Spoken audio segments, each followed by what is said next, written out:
नमस्कार सभी को, स्वागत है आप सभी लोगों का मेरे इस YouTube चैनल पे। मेरा नाम है Ayush Shukla and I am a chemistry faculty. तो उम्मीद करता हूं कि आप सभी लोगों ने ओवरलैपिंग का लेक्चर 1 एंड लेक्चर 2 देख लिया होगा।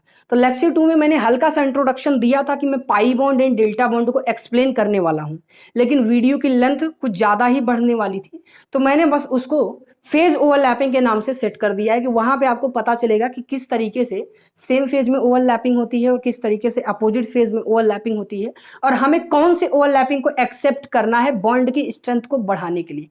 तो वहां पे मैंने अच्छे से बताया था कि सेम फेज ओवरलैपिंग ही सबसे सुटेबल ओवरलैपिंग होती है। अपोजिट फेज ओवरलैपिंग में दो एटम के बीच में इलेक्ट्रॉन डेंसिटी क्या हो जाती है, कम हो जाती है, तो वो ओवरलैपिंग सेटिस्फाइड ओवरलैपिंग नहीं होता, बॉन्ड वीकर बन जाता है। बॉन्ड को स्ट्रॉन्गर बनाने के लिए दो एटम के बीच में इलेक्ट्रॉन डेंसिटी हमें बढ़ाना पड़ता है। तो चलिए अब हम फ्रेश से शुरू करते हैं। सबसे पहला हमारा कंसेप्ट रहेगा पाई बॉन्ड को एक्सप्लेन करना। तो चलिए, what is the pi bond, शुरू करते हैं। काफी आसान है पाई बॉन्ड। तो इसको इस सिंबल से भी रिप्रेजेंट किया जाता है, पाई के सिंबल से, जो मैथ में आप लोग पढ़ते हैं पाई, वही सिंबल रहता है, ठीक है ना। इसको बोला जाता है क्या, साइड वेज ओवरलैपिंग, ठीक है, साइड वेज ओवरलैपिंग, या फिर इसको एक और नाम से जान सकते हो, कोलैटरल ओवरलैपिंग, ठीक है। इसमें क्या होता है, इसमें दो लोब इंटरेक्ट करते हैं। बात को ध्यान से समझिएगा। सिग्मा बॉन्ड में हमने क्या डिस्कस किया था, वन लोब इंटरेक्शन, लेकिन पाई बॉन्ड में क्या देखा जाता है, दो लोब इस दो लोब के साथ इंटरैक्ट करते हैं, ठीक है ना। तो it is also known as two lobe interaction. एक तो इनका नाम दे दिया कि this is known as sideways overlapping या कोलैटरल ओवरलैपिंग, इसको ये बोला जाता है। उसके बाद यहां पे एक चीज और आपको देखने को मिलेगा, टू लोब्स इंटरेक्शन, ठीक है। दो लोग जब एक दूसरे को इंटरैक्ट करते हैं तो यहां पे जो इंटरेक्शन होता है तो उससे बनने वाले बॉन्ड को क्या बोलते हैं, पाई बॉन्ड। अब इसके एक्सप्लेनेशन के बारे में बात कर देता हूं, कैसे होता है। Two atomic orbital, two atomic axial orbital, two atomic axial orbital. अब एक्सियल ऑर्बिटल का मतलब क्या होता है कि वो एक्सिस के अलोंग हो सकते हैं, ठीक है। And non axial orbital, and non-axial orbitals approaches each other, ठीक है ना। यहां और लगा देता हूं, या तो वो एक्सियल हो सकते हैं, एक्सिस के अलोंग वाले ऑर्बिटल हो सकते हैं वो, या तो वो बिटवीन द एक्सिस वाले हो सकते हैं, जिनको मैंने नॉन एक्सियल ऑर्बिटल्स बोल दिया। अप्रोचेस ईच अदर, ठीक है, एक दूसरे को अप्रोच करेंगे। यहां लिख रहा हूं perpendicular to internuclear axis, internuclear axis. तो इंटरन्यूक्लियर एक्सिस के परपेंडिकुलर रहेंगे वो दोनों ऑर्बिटल्स। जो भी ऑर्बिटल एक दूसरे को अप्रोच करने वाले हैं वो एक्सियल भी हो सकते हैं या नॉन एक्सियल भी हो सकते हैं, तो वो इंटरन्यूक्लियर एक्सिस के क्या होंगे, परपेंडिकुलर होंगे, ठीक है ना। पहली बात तो ये हो गई, ठीक है। अच्छा, काफी लंबा चौड़ा डेफिनेशन हो गया। आप तो बस आपको शुरू में ही मैंने बता दिया था कि पाई बॉन्ड का मतलब क्या होता है। पाई बॉन्ड कैसे बनता है, दो एटॉमिक ऑर्बिटल जो एक दूसरे को अप्रोच करते हैं वो perpendicular to the internuclear axis होना चाहिए। ये सबसे बेसिक फंडामेंटल है, यही सेटिस्फाई कराइए, काम खत्म, ठीक है ना। चलिए, सबसे आसान एग्जांपल मैं आपको डिस्कस करके बताता हूँ, ठीक है। उसके बाद मैं डिटेल में एक एक चीजों को एक्सप्लेन करूंगा, ठीक है। मान लेते हैं एक ये ऑर्बिटल हो गया और एक ये ऑर्बिटल हो गया, ठीक है ना। प्लस प्लस मतलब न्यूक्लियस, ठीक है ना। ये फेज की बात नहीं चल रही है, ये भी न्यूक्लियस की बात चल रही है, ठीक है। चलिए, अभी आपस में ओवरलैप करेंगे। मान लेते हैं यहाँ पे इलेक्ट्रॉन डेंसिटी है, यहाँ पे इलेक्ट्रॉन डेंसिटी है, यहाँ पे इलेक्ट्रॉन डेंसिटी है, यहाँ पे इलेक्ट्रॉन डेंसिटी है। यहाँ पे मैंने एक इंटरन्यूक्लियर एक्सिस बना दिया, ठीक है ना, इंटरन्यूक्लियर एक्सिस। तो मान लेते हैं कि ये कोई भी एक्सिस हो गया। अभी फिलहाल इसको एक्सप्लेन नहीं करता हूँ, यहाँ लिख देता हूँ इंटरन्यूक्लियर एक्सिस, ठीक है ना, ये वाला है। तो अगर आप ध्यान दीजिए, इंटरन्यूक्लियर एक्सिस यहाँ पे है कुछ इस तरीके से, और ये जो एक्सिस है ये इसके साथ क्या है, ये जो ऑर्बिटल ये इसके साथ कौन से एंगल पे है, 90 डिग्री के एंगल पे है। आई बात समझ में। तो वही लिखा है कि दो एटॉमिक ऑर्बिटल एक दूसरे को अप्रोच तो करेंगे बट इंटरन्यूक्लियर एक्सिस के क्या होंगे, परपेंडिकुलर। तो यहाँ इससे ये ओवरलैप कर लिया, ये इससे ओवरलैप कर लिया। आई बात समझ में। तो ये जब ओवरलैपिंग हो जाएगी तो यहाँ से जो बॉन्ड बनेगा उसी को क्या बोलते हैं, पाई बॉन्ड। अच्छा, अब यहाँ पे घटना ये घटती है, कुछ बच्चे सोचते हैं कि क्या सर ये दोनों न्यूक्लियस पास पास में आएंगे क्या? ऐसा नहीं पॉसिबल है। इसलिए पॉसिबल नहीं है क्योंकि देखो दोनों न्यूक्लियस पे चार्जेस क्या होती हैं? Same, plus charge plus charge. अब जाहिर सी बात है इनके बीच में रिपल्सन होगा। ठीक है, अब रिपल्सन होगा तो यहाँ पे न्यूक्लियस और यहाँ पे न्यूक्लियस है, तो ये दोनों पास में तो आ नहीं पाएंगे। ठीक है ना? तब जाहिर सी बात है यहाँ ये ऊपर से और यहाँ ये नीचे से क्या करेगा? ओवरलैपिंग करेगा। तो कुछ इस तरीके का सिचुएशन दिखाई देगा बच्चों, ध्यान से देखिएगा। ठीक है ना? यहाँ से कुछ इस तरीके से ऑर्बिटल हल्का हल्का झुक जाएगा, यहाँ से झुकेगा ऊपर से और ये नीचे से झुक जाएगा। ये वाला ऑर्बिटल भी ऊपर से झुक जाएगा, ये ऑर्बिटल भी नीचे से झुक जाएगा। तो यहाँ पे कॉमन एरिया मिल जाएगा जहाँ पे दोनों की इलेक्ट्रॉन डेंसिटी चली जाएगी, और यहाँ पे भी कॉमन एरिया मिल जाएगा जहाँ पे दोनों की इलेक्ट्रॉन डेंसिटी चली जाएगी। और ये क्या है? Internuclear axis. ठीक है, तो मैं आपको बता रहा हूँ कि एग्जैक्टली जो पाई बॉन्ड होता है वो कैसा दिखता है, मैं यहाँ पे ड्रॉ कर रहा हूँ यहाँ पे। तो ये इंटरन्यूक्लियर एक्सिस हो गया। तो आप ऐसा मान के रखिए कि यहाँ पे इलेक्ट्रॉन डेंसिटी बनाना के फॉर्म में, ठीक है ना, बनाना के फॉर्म में इलेक्ट्रॉन डेंसिटी ऊपर, और नीचे भी बनाना के फॉर्म में इलेक्ट्रॉन डेंसिटी नीचे डिस्ट्रीब्यूट हो जाती है। और इस टाइप के जो बॉन्ड बनते हैं इसी को क्या बोला जाता है? Pi bond. ठीक है, अच्छा, तो ये तो रहा मान लो सबसे इजी एक्सप्लेनेशन पाई बॉन्ड के बारे में। ठीक है ना? अब हम लोग डिटेल में पढ़ते हैं कि फेज ओवरलैपिंग में यहाँ प्लस प्लस माइनस माइनस और किस तरीके से दोनों एक दूसरे को अप्रोच करेंगे, किस किस तरीके से पाई बॉन्ड बनेगा, इन तमाम चीजों को हम लोग अब डिस्कस करने वाले हैं। तो चलिए बिना किसी देरी के सबसे पहले हम लोग केस नंबर 1 डिस्कस करेंगे, पी पी पाई बॉन्ड। ठीक है, तो सबसे पहला case P and P pi bond. ठीक है, चलिए तो अब मैं आपको बताता हूं कि p ऑर्बिटल एग्जैक्टली कैसा दिखता है। यहाँ पे एक लोब अगर प्लस में रहेगा तो दूसरा किस में रहेगा? माइनस में। दूसरा लोब फिर से बना रहा हूं, यहाँ एक लोब प्लस में रहेगा तो दूसरा रहेगा माइनस में। तो जाहिर सी बात है प्लस का प्लस के साथ इंटरेक्शन कराइएगा, माइनस का माइनस के साथ इंटरेक्शन कराइएगा, पाई बॉन्ड बन जाएगा। इसको एक्सचेंज मत कीजिएगा, ऊपर माइनस ले जाएंगे नीचे प्लस लेकर जाएंगे तो डिस्ट्रक्टिव ओवरलैपिंग होगा और वहां पे पाई बॉन्ड नहीं बन पाएगा, और बनेगा भी तो हाईली अनस्टेबल रहेगा। ठीक है, चलिए ये बना लेता हूं इंटरन्यूक्लियर एक्सिस। इंटरन्यूक्लियर एक्सिस मान लेते हैं बच्चों ये है जेड एक्सिस, एज्यूम कर लेते हैं ये क्या है? जेड एक्सिस है। ठीक है, तो अगर आप बात को ध्यान से समझिएगा तो 3 टाइप के ऑर्बिटल p में पाए जाते हैं, px, py, pz। ठीक है, अगर आप इस बात को जानते हो तो जेड एक्सिस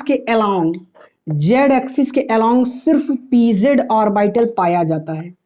और अगर हम pz ले लेंगे, अगर हम लोग pz ले लेंगे तो जाहिर सी बात है दोनों के बीच में कौन सी ओवरलैपिंग हो जाएगी? को एक्सियल ओवरलैपिंग हो जाएगा और सिग्मा बॉन्ड बन जाएगा। इसका मतलब हम लोग जेड एक्सिस के लिए, अगर हमारे पास जेड एक्सिस है तो हम कभी भी pz ऑर्बिटल नहीं ले सकते हैं। इसका मतलब हमें कौन कौन से ऑर्बिटल लेने के चांसेस मिल सकते हैं? मुझे एक ऐसा ऑर्बिटल लेना है जो जेड एक्सिस की क्या हो? परपेंडिकुलर हो। इसका मतलब यहाँ पे आप क्या क्या ले सकते हैं? आपके पास क्या क्या चॉइस है? आप ले सकते हो px एंड py, यही 2 ऑर्बिटल आप ले सकते हो। पहली चीज तो ये कंफर्म हो गया कि जेड एक्सिस के अलोंग अगर जेड एक्सिस पे हमें पाई बॉन्ड बनाना है तो हम pz नहीं ले सकते हैं, ये बात कंफर्म। अब सवाल ये उठता है कि सर px ले या py ले, या सर px एंड py चाहे जो ले ले। तो यहां ध्यान से समझिएगा, ये दोनों ऑर्बिटल एक दूसरे के क्या हैं? पैरेलल हैं। अगर आपको दिखाई दे रहा दोनों ऑर्बिटल एक दूसरे के पैरेलल हैं, इसका मतलब अगर आपने px एंड px चूज किया है तो ये दोनों एक दूसरे के पैरेलल है, कोई दिक्कत नहीं है। अगर आपने py एंड py चूज किया है तो भी कोई दिक्कत नहीं है, पैरेलल है। लेकिन गलती से अगर px एंड py चूज कर लिया, दोनों अगर एक दूसरे के पैरेलल नहीं रहेंगे तो जाहिर सी बात है यहाँ पे अगर आपने जेड एक्सिस मान लिया अपना, यहाँ पे भी आपने जेड एक्सिस मान लिया, ठीक है, यहाँ पे भी आपने अपना जेड एक्सिस मान लिया, तो भैया यहाँ पे तो पाई बॉन्ड बन जाएगा, नो प्रॉब्लम। यहाँ पे भी पाई बॉन्ड बन जाएगा। यहाँ पे कुछ अजीबो गरीब होने वाला है, ना सिग्मा बॉन्ड बन रहा है ना पाई। तो यहाँ पे क्या हो जाएगा, 0 ओवरलैपिंग। ठीक है ना। तो हमने दो चीज सीखा है कि अगर हमें पाई बॉन्ड को बनाना है तो सबसे पहली बात हमें इंटर न्यूक्लियर एक्सिस के परपेंडिकुलर वाला पी ऑर्बिटल चूज करना है, पहली चीज। और दूसरी चीज ये है कि हम जो दोनों पी ऑर्बिटल यूज करेंगे वो दोनों एक दूसरे के क्या होनी चाहिए, पैरेलल, तभी अपना काम बनेगा। ठीक है। तो चलिए ये रहा। अब ये प्लस प्लस के साथ कंबाइन हो जाएगा, माइनस माइनस के साथ कंबाइन हो जाएगा। तो जाहिर सी बात है मैं ऐसे ड्रॉ कर दे रहा हूं, बाकी मैंने आपको कुछ देर पहले ही एक्सप्लेन कर दिया था। ठीक है। तो ये हो गया हमारा क्या, माइनस माइनस, और यहाँ बना देता हूँ प्लस एंड प्लस, हो गया काम खत्म, बन गया पाई बॉन्ड। अच्छा, अब यहाँ पे क्या है कि यहाँ पे हमने इंटर न्यूक्लियर एक्सिस को जेड एक्सिस माना है, तो हमें ये कंडीशंस मिल गए, टोटल 3 कंडीशंस। ठीक है। अब हम थोड़े और कंडीशंस के बारे में विचार विमर्श कर लेते हैं। ठीक है ना। चलिए थोड़े और कंडीशन इसमें।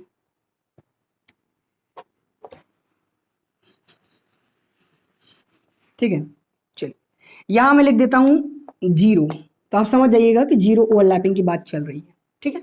चलिए इंटर न्यूक्लियर एक्सिस, आपके दिमाग में एक और एक्सिस आ सकती है, वो कौन सी एक्सिस हो सकती है, एक्स एक्सिस। अब आप चाहे तो एक्स एक्सिस को भी अपना इंटर न्यूक्लियर एक्सिस बना सकते हैं। तो यार एक्स एक्सिस के परपेंडिकुलर कौन कौन मिलता है, वाई एंड जेड। तो एक घटना तो ये घटेगी, पी वाई ले लो, कोई दिक्कत नहीं, मस्त पाई बॉन्ड बनेगा। या आप चाहो तो भैया पीजेड ले लो, एक तरफा पाई बॉन्ड बनेगा। लेकिन अगर आपने दो ऐसे ऑर्बिटल ले लिए जो एक दूसरे के परपेंडिकुलर नहीं है, जैसे कि पीजेड एंड पी वाई, तो भैया फिर से क्या हो जाएगा, 0 ओवरलैपिंग।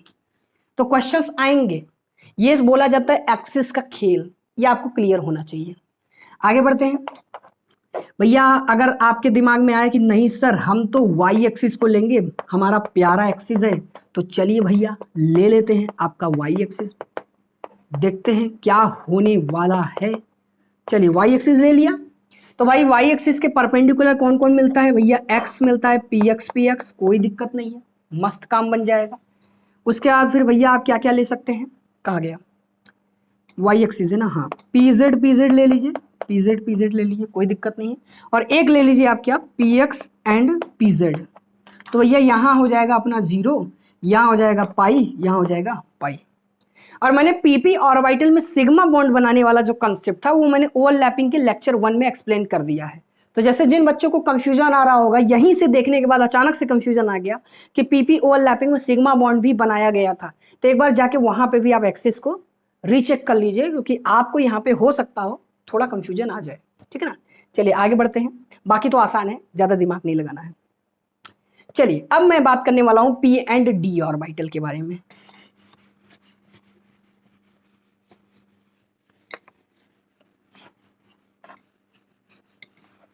चलिएगा देखते हैं पी एंड डी ऑर्बिटल। तो दूसरा हमारा एक्सप्लेनेशन आने वाला है पी एंड डी ओवरलैपिंग। और भैया किसका, कौन सा ओवरलैपिंग, पाई बॉन्ड वाला। We are not talking about sigma bond. ठीक है।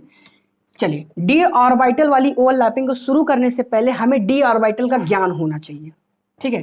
तो मैं यहाँ बनाता जाऊंगा, देखते जाइएगा। टोटल 5 ऑर्बिटल मिलते हैं, एक डी एक्स वाई, एक डी वाई जेड, एक डी एक्स जेड, एक होता है d x square minus Y square, और एक होता है डी जेड स्क्वायर। ठीक है ना। यहाँ पे मैं फेज के सिंबल्स बनाऊंगा, कहाँ कहाँ प्लस होता है, कहाँ कहाँ माइनस होता है, उसको एज इट इज याद कर लेना, उसका एक्सप्लेनेशन मैं नहीं देने वाला हूँ।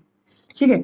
डी एक्स वाई का मतलब आप ये समझ लीजिए कि एक्स और वाई एक्सिस के बीचों बीच में, ये एक्स हो गया, ये वाई हो गया। ठीक है ना, बिटवीन द एक्सिस लाई करता है। डी वाई जेड कैसा होता है वो भी मैं यहाँ ड्रॉ कर देता हूँ। ठीक है। देखिएगा ये मान लीजिए वाई है और ये क्या है, जेड है। तो बिटवीन द एक्सिस क्या करते हैं, लोब्स लाई करते हैं। ठीक है। अच्छा डी एक्स, तो भैया डी वाई जेड इधर ही बना देते हैं, डी एक्स जेड यहाँ बना देते हैं, बिटवीन द एक्सिस होता है। ठीक है ना। तो ये हो गया हमारा एक्स एक्सिस और ये हो गया जेड एक्सिस। ठीक है। एक बार यहाँ पे जो भी ऑर्बिटल्स हैं उनके सामने लिख देता हूँ। तो ये हो गया डी एक्स वाई, ये हो गया डी वाई जेड, और ये हो गया डी एक्स जेड। ठीक है ना। तो ये तो 2 ऑर्बिटल्स हो गए। तो 2 ऑर्बिटल्स और ड्रॉ कर देता हूँ, यहाँ पे ड्रॉ कर देता हूँ।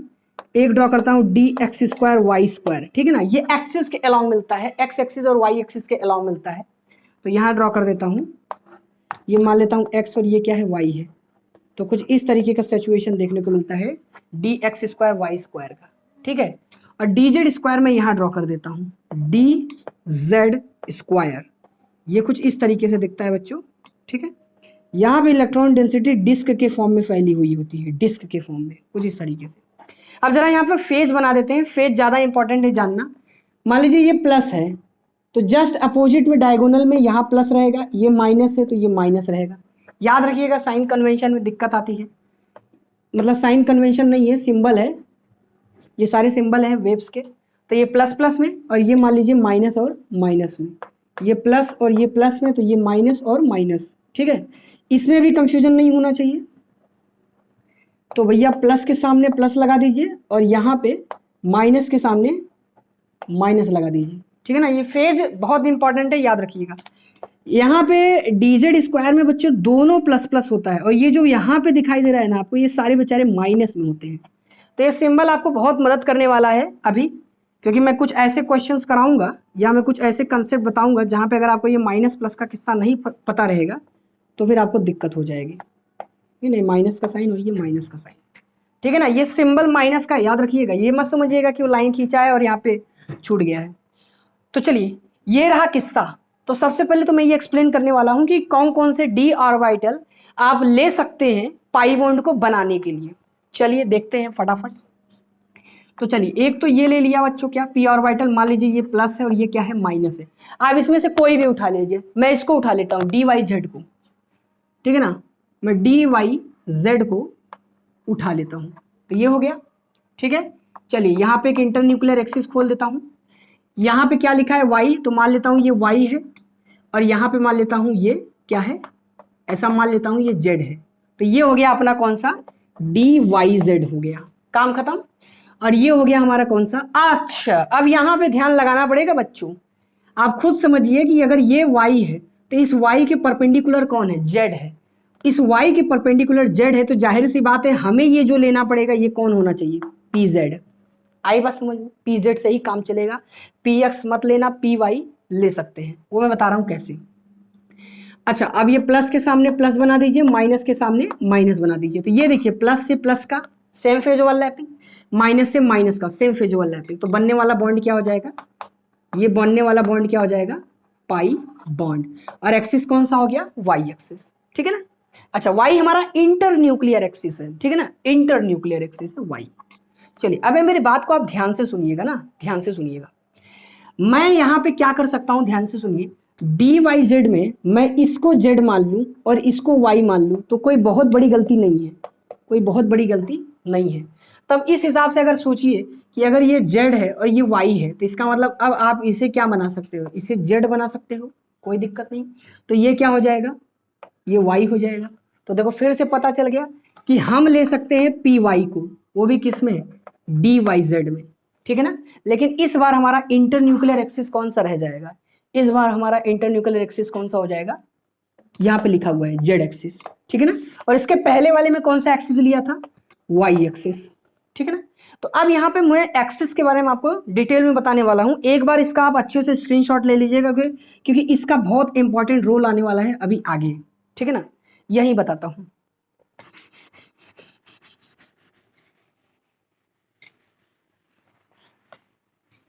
ठीक है ना। चलिए यही मैं बताता हूँ एक्सिस का खेल, एक्सिस का खेल बोले तो ट्रिक, ठीक है ना। चलिए आपने यहाँ क्या लिया था, डी वाई जेड लिया था, बात को समझिएगा, डी वाई जेड लिया था, ठीक है ना।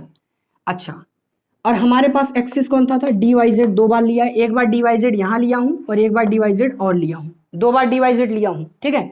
चलिए मान लीजिए एक बार आपके दिमाग में ख्याल आया कि मैं वाई एक्सिस लूंगा, कौन सा एक्सिस, वाई एक्सिस लूंगा। और एक बार आपके दिमाग में ख्याल आया कि मैं अपना इंटर न्यूक्लियर एक्सिस किसको लूंगा, जेड एक्सिस को। तो देखिए ट्रिक, वाई से वाई को कट कर दीजिए तो क्या बचा, सिर्फ जेड बचा। इसका मतलब आपको दूसरा पी ऑर्बिटल कौन सा लेना है, जेड। ट्रिक समझिए, यहाँ पे जेड से जेड कट कर दीजिए तो क्या बचा, सिर्फ वाई। तो अगला पी का कौन सा ऑर्बिटल लेना है, पी वाई। तो ये रहा अपना किस्सा जहां पे हमें कौन सा बॉन्ड मिलेगा, pi bond and pi bond. बाकी के जो भी केसेस रहेंगे यहाँ पे, बाकी के आप कोई भी केस बना लीजिए, या तो वहां पे जीरो ओवरलैपिंग होगा या तो जीरो ही ओवरलैपिंग होगा, सिग्मा बॉन्ड बनने के कोई भी चांस इसमें नहीं दिखते हैं। ये हो गया। चलिए अब मैं आपको बताने वाला हूं, जैसे डीवाईजेड है वैसे ही डीएक्सजेड है, वैसे ही डीएक्सवाई है। तो आप दो घटनाएं और सोच सकते हैं, डीएक्सवाई एंड डीएक्सवाई। एक आप सोच सकते हैं क्या, डीएक्सजेड एंड डीएक्सजेड, ठीक है ना। एक बार आप मान लीजिए यहाँ पे कौन सा एक्सिस ले लीजिए, यहाँ पे ले लीजिए एक्स एक्सिस, तो भी आपका काम बन जाएगा। यहाँ पे ले लीजिए वाई एक्सिस, तो भी आपका काम बन जाएगा। और याद रखिएगा एक्सिस हमेशा इन्हीं में से खोजना है, या तो एक्स होगा या तो वाई होगा, या तो एक्स होगा या तो वाई होगा, या तो एक्स होगा या तो जेड एक्सिस होगा, या तो वाई एक्सिस होगा या तो जेड एक्सिस होगा। आप बाहर मत एक्सिस ढूंढने जाना, नहीं तो वहां पे डेल्टा बॉन्ड बनने के चांसेस बढ़ जाते हैं। चलिए तो x से x कटा, इसका मतलब p का कौन सा ऑर्बिटल होगा, y। y से y कटा, इसका मतलब p का कौन सा ऑर्बिटल होगा, x। तो यहाँ भी पाई बॉन्ड, यहाँ भी पाई बॉन्ड बन गया, आसान है। चलिए यहाँ देखते हैं, यहाँ देखते हैं। मान लीजिए आपने सोचा कि सर मैं px एक्सिस लूंगा, ठीक है ना।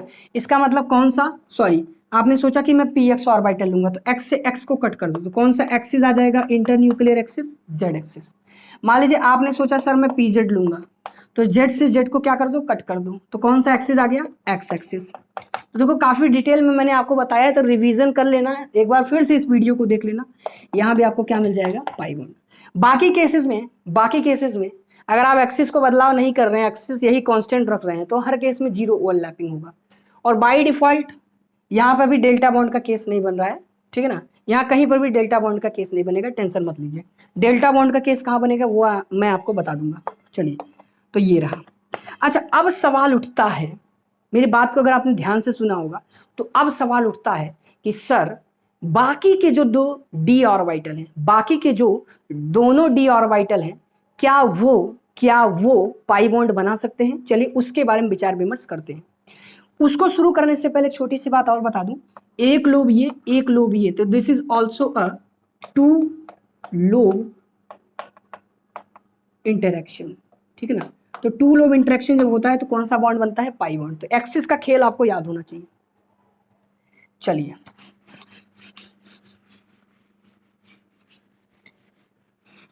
अच्छा अब मैं आप लोगों को बताने वाला हूं बच्चों कि दो ऐसे डी ऑर्बिटल जो पाई बॉन्ड बनाने में सक्षम नहीं है।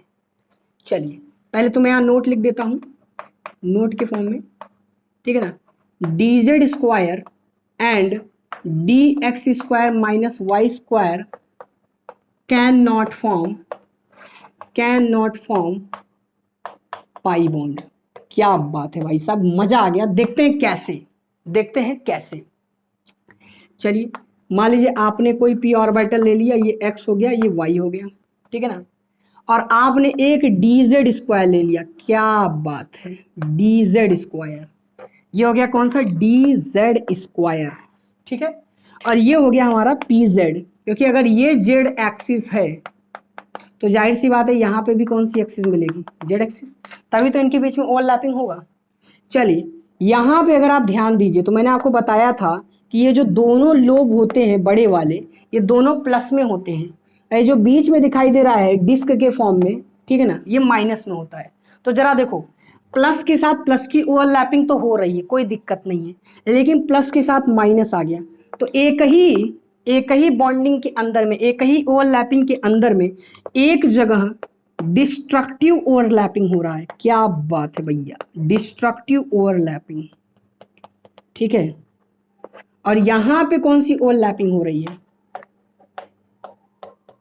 Constructive overlapping.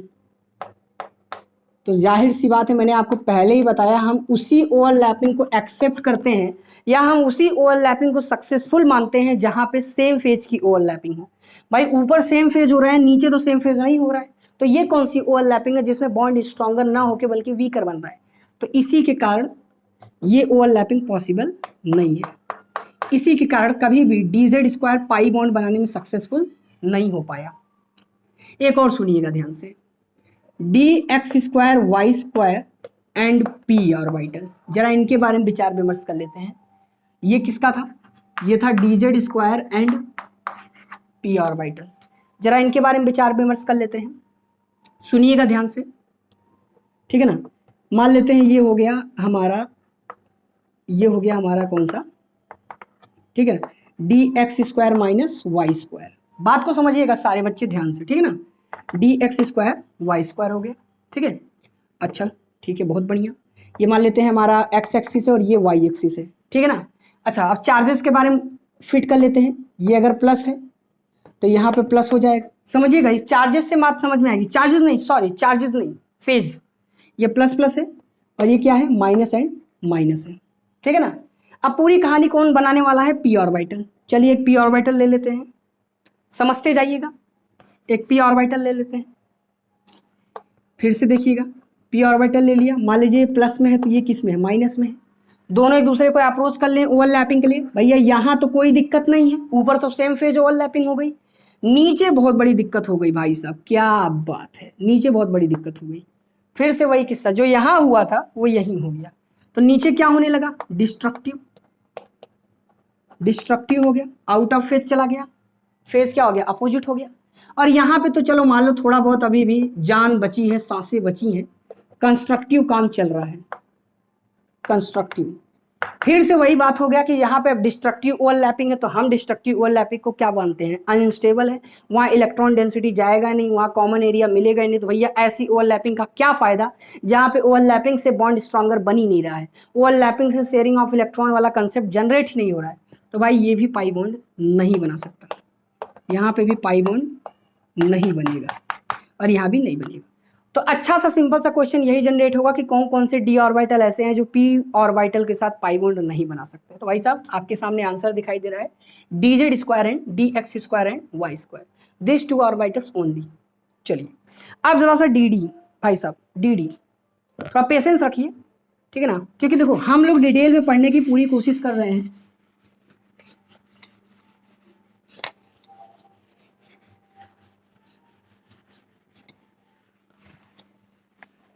चलिए dd ऑर्बिटल देखते हैं क्या क्या सीन है इसमें।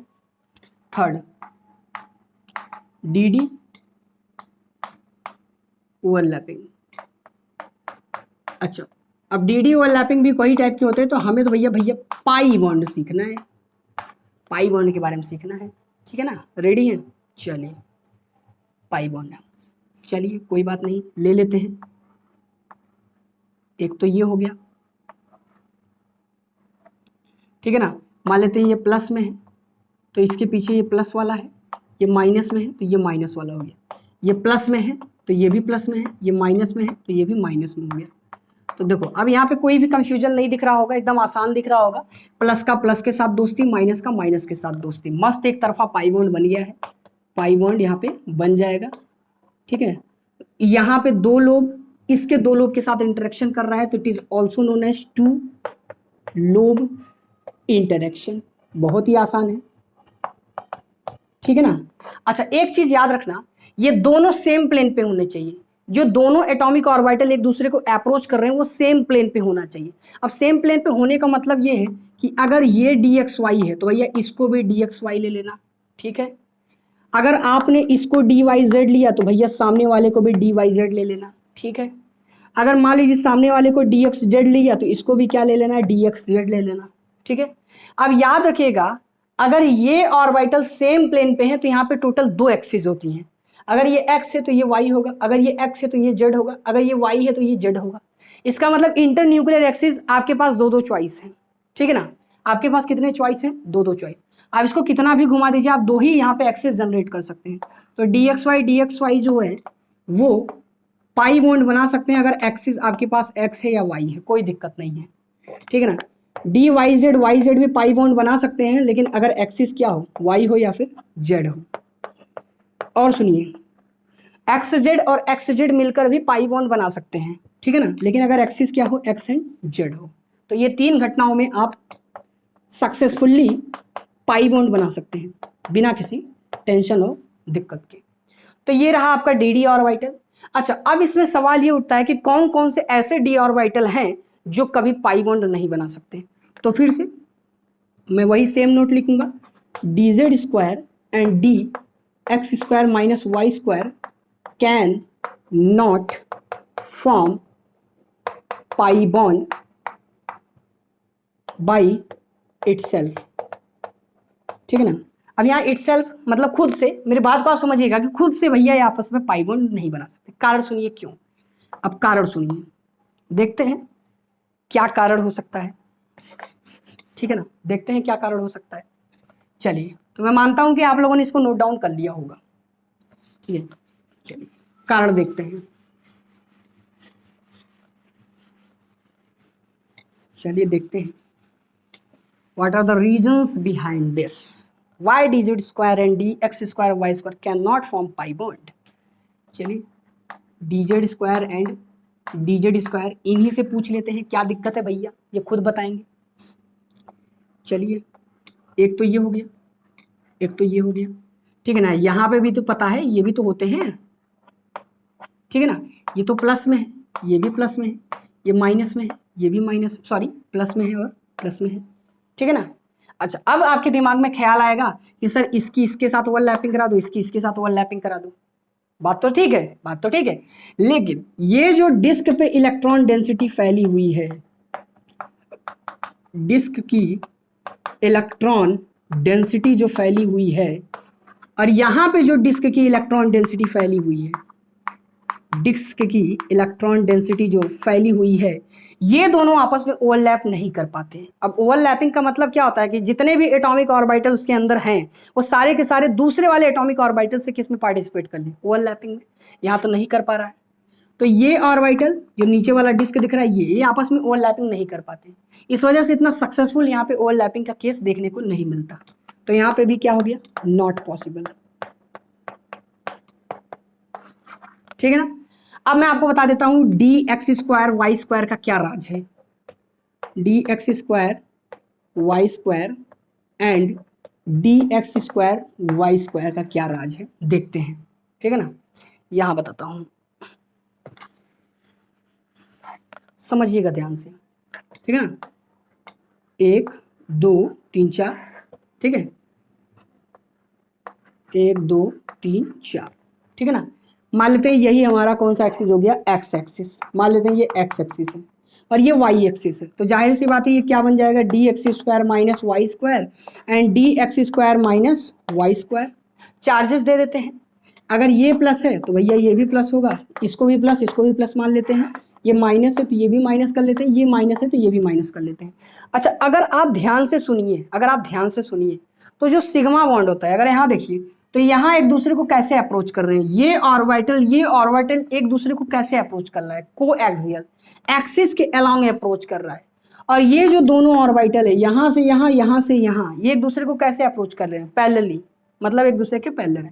अब सवाल उठता है कि कौन से बॉन्ड बनाने की टेंडेंसी ज्यादा होगी, मतलब ये ऑर्बिटल्स अगर पूछा जाए तो आप सबसे पहले कौन सा बॉन्ड बनाएंगे। अगर आप इससे पूछोगे तो ये चीख चीख कर बोलेगा कि भैया मुझे तो बनानी है सिग्मा। ये आगे चल के मैं बताऊंगा कि सिग्मा बॉन्ड स्ट्रॉन्गर बॉन्ड होता है, पाई बॉन्ड वीकर बॉन्ड होता है। तो जब ये दोनों पास में आएंगे, नेचर का डिमांड देखिए, प्रकृति क्या कहना चाहता है, ये दोनों जब पास पास में आएंगे तो इन दोनों के मिलन से पहले, इन दोनों का मिलन हो जाएगा, और जैसे इन दोनों का मिलन होगा सिग्मा बॉन्ड बन जाएगा, सिग्मा बॉन्ड बन जाएगा, सिग्मा बॉन्ड विल फॉर्म। अब कई बच्चा सोचता है कि सर सिग्मा बॉन्ड तो बना दिया, नो डाउट, कोई दिक्कत नहीं है, क्या ऐसा हो सकता है कि सर अब ये दोनों और ये दोनों मिलके पाई बॉन्ड बना दे। ये आपके लिए मैं एक रहस्य वाला क्वेश्चन भेज दे रहा हूं, जो बच्चा यहाँ तक पहुंचेगा और इस चीज को सीखेगा, यहाँ तक जान जाएगा, उसके बाद वो मुझे कमेंट सेक्शन में मैसेज करना कि हाँ सर अब आप बताइए कि क्या ये दोनों ऑर्बिटल, ये ऑर्बिटल और ये ऑर्बिटल, क्या आपस में ओवरलैपिंग करके क्या पाई बॉन्ड बना सकते हैं। ये हाँ या ना में जवाब देना आप सभी लोग, ठीक है ना। यहाँ तक अगर पहुंच गए तो एक कमाल की बात है, ठीक है ना। कोशिश कर रहे हैं कि जितना बेहतर हो सके तब बेहतर हो जाए, ठीक है। चलिए, तो यहाँ से क्वेश्चन है कि क्या ये ऑर्बिटल्स पाई बॉन्ड बना सकते हैं, and I want valid reasons. Valid reasons भी आप दे सकते हैं, कोई दिक्कत नहीं है। चलिए, अब लास्ट हम लोग डिस्कस करने वाले हैं डेल्टा बॉन्ड के बारे में, ठीक है ना। डेल्टा बॉन्ड, ठीक है ना, DELTA डेल्टा बॉन्ड। ठीक है, चलिए डेल्टा बॉन्ड के बारे में बहुत सारी जगह पे बहुत सारी बातें मिलेंगी, लेकिन मैं आपको जो यूनिक बात है, जो उसका सबसे इंपॉर्टेंट पोर्शन है जो हमें जानना चाहिए, वो ये है कि only DXY and DX square Y square can form delta bond.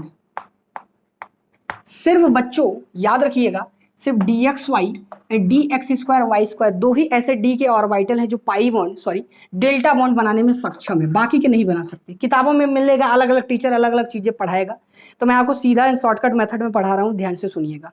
Actually DZ square जो होता है, यहीं पे मैं आपको कहानी बता देता हूँ। ये जो DZ स्क्वायर होता है बच्चों, ध्यान से सुनिएगा, ठीक है ना, ये DZ स्क्वायर है, ठीक है ना। तो एक और DZ स्क्वायर बना रहा हूं, ध्यान से देखिएगा आप सभी लोग, ये DZ स्क्वायर हो गया दूसरा, ठीक है ना। अगर आप समझदार हो तो आपको दिख रहा होगा एक लोब इसका और एक लोब इसका, दोनों आपस में इंटरेक्ट कर लिए और यहाँ पे कौन सा बॉन्ड बन चुका है, सिग्मा बॉन्ड। कहानी को समझिएगा, सिग्मा बॉन्ड क्या हो चुका है, बन चुका है। तो ऐसा देखा गया है कि हमारा जेड एक्सिस क्या हो चुका है, जेड एक्सिस क्या हो चुका है, ऑलरेडी यूज हो चुका है। क्या हो चुका है, यूज। तो अब सवाल ये उठता है कि क्या जेड एक्सिस वाले क्या कोई भी ऑर्बिटल डी का क्या कभी डेल्टा बॉन्ड बना सकता है, तो कभी नहीं बना सकते। क्योंकि रीजन ये होता है, मैंने आपको पहले ही बताया था, डेल्टा बॉन्ड के बारे में हल्का सा इंट्रोडक्शन दिया था, कि जो हमारा मेन एक्सिस होता है जिसको इंटरन्यूक्लियर एक्सिस बोलते हैं, वो ऑलरेडी क्या है, जेड एक्सिस है। इसका मतलब इस बार हम ऐसा ऑर्बिटल लेंगे, इस बार हम ऐसा ऑर्बिटल का प्लेन लेंगे जो इस जेड एक्सिस के क्या हो, परपेंडिकुलर हो। तो मैंने आप लोगों को बताया था कि जैसे मान लीजिए ये हमारा एक प्लेन है, यहाँ पे 4 लोब ले लेता हूँ, लोब 1, लोब 2, लोब 3, लोब 4, तो 4 लोब इसके और 4 लोब यहाँ ले लो, तो 4 लोब के साथ क्या होता था, इंटरेक्शन, और वहीं पे कौन सा बॉन्ड बनता था, डेल्टा बॉन्ड। तो ये जो 4 लोब होते हैं और ये जो 4 लोब होते हैं, तो ये जो इंटरेक्शन करते हैं, तो उस समय इंटरन्यूक्लियर एक्सिस कौन होता है, जेड। इसीलिए कभी भी डेल्टा बॉन्ड जब बनाना होता है तो हम जेड एक्सिस वाला कोई भी डी ऑर्बिटल यूज नहीं कर सकते। हमें एक ऐसा ऑर्बिटल यूज करना पड़ेगा जो जेड एक्सिस के क्या हो, परपेंडिकुलर हो। और जेड एक्सिस के परपेंडिकुलर सिर्फ कौन से होते हैं, एक्स और वाई। इसी के कारण अगर आप यहाँ पे ध्यान दीजिए, x square Y square, it is also, इसका जो प्लेन है d x square Y square, जो ऑर्बिटल का प्लेन है वो जेड एक्सिस के परपेंडिकुलर होगा। डी एक्स वाई वाला जो ऑर्बिटल है वो भी इस जेड एक्सिस के क्या होगा, परपेंडिकुलर। इस ऑर्बिटल का प्लेन जेड एक्सिस के परपेंडिकुलर होगा। इसीलिए सिर्फ यही दो ऑर्बिटल हैं जो डेल्टा बॉन्ड बना सकते हैं, ठीक है ना, क्योंकि already Z axis sigma bond बनाने में यूज हो चुका है। आई बात समझ में। अब जबरदस्ती का अगर आप लिखना चाहो तो आप लिख दो, कोई दिक्कत नहीं है, इतना डिटेल में तो कोई नहीं पूछता। चलिए, तो मैं अब आपको बता रहा हूं, ध्यान से सुनिएगा, ठीक है, सुनिएगा ध्यान से। तो ये देखिए, ले लिया एक प्लेन और ये ले लिया बच्चा दूसरा प्लेन, ठीक है ना। यहाँ पे ले लिया एक ऑर्बिटल, ठीक है ना, यहाँ पे ले लिया एक ऑर्बिटल, ठीक है ना। अब यहाँ पे ध्यान दीजिए, यहाँ से एक लाइन और यहाँ से एक लाइन पास करेंगे, तो ये जो लाइन है बेटा, ये जो लाइन गई है ये जेड एक्सिस है। कौन सी एक्सिस है, जेड एक्सिस है। आई बात समझ में। चलिए, अब मैं यहाँ पे ओवरलैपिंग करा देता हूँ। तो ये वाला ऑर्बिटल इसके साथ ओवरलैपिंग कर लिया, पीछे वाले ने पीछे के साथ ओवरलैपिंग कर लिया, यहाँ पे जो सामने है इस सामने वाले के साथ ओवरलैपिंग कर लिया, ये पीछे वाला इस पीछे वाले के साथ ओवरलैपिंग कर लिया। तो it is known as four lobe interaction, ठीक है ना। अब चूंकि हमारा इंटरन्यूक्लियर एक्सिस पहले से ही फिक्स है, डेल्टा बॉन्ड बनाने में जेड एक्सिस एक डायरेक्टिंग एक्सिस की तरफ बिहेव करता है, और डीजेड स्क्वायर नाम का जो ऑर्बिटल होता है वो एक डायरेक्टिंग ऑर्बिटल होता है जो डिसाइड करता है कि डेल्टा बॉन्ड कैसे बनेगा। DZ square is a directing orbital जो ये एक्सप्लेन करता है कि किस तरीके से हमारा डेल्टा बॉन्ड बन सकता है। तो जेड एक्सिस के परपेंडिकुलर की बात किया जाए तो ऐसे कौन कौन से ऑर्बिटल्स हैं जो जेड एक्सिस के प्लेन परपेंडिकुलर होते हैं, प्लेन परपेंडिकुलर, तो वो सिर्फ दो ही होते हैं, या तो आप डी एक्स वाई के साथ करा दीजिए, या तो आप D x square Y square का D x square Y square के साथ करा दीजिए। तो यहाँ पे आप डेल्टा बॉन्ड बनाने में आप सक्षम है, नहीं तो नहीं, ठीक है ना। अच्छा, ये हो गया। तो बस आज की सभा को यहीं समाप्त करते हैं बच्चों। और ईमानदारी से ऑनेस्टली अगर आपको लगे कि किसी पोर्शन में कुछ बात आपको ना समझ में आई हो, अगर आप यहाँ तक पहुँच गए हो, आपने यहाँ तक वीडियोस देख लिया हो, कुछ पोर्शन में अगर आपको बात ना समझ में आए तो प्लीज़ आप कमेंट सेक्शन में अपना फीडबैक जरूर दें कि ये पोर्शन समझ में नहीं आए। तो मैं फिर से उसी पर्टिकुलर पॉइंट पे जहाँ पे आपको दिक्कत आई है कोशिश करूँगा कि एक बार फिर से वीडियो लेक्चर बना दूँ। ये पूरा तो नहीं बनाएंगे, उस पर्टिकुलर पॉइंट पे, ठीक है ना। करेक्शन वीडियो करके एक हम थीम लाइन बनाएंगे, मतलब प्लेलिस्ट बना देंगे। उसमें जहाँ पे लगेगा कि हाँ ये पोर्शन थोड़ा और मतलब समझ में नहीं आया सर, ये क्या चल रहा है, तो आई विल इम्प्रूव। ओके, चलिए धन्यवाद बच्चों, आप सभी लोगों का ख्याल रखिए अपना और अपने परिवार का। मिलते हैं अगले लेक्चर में।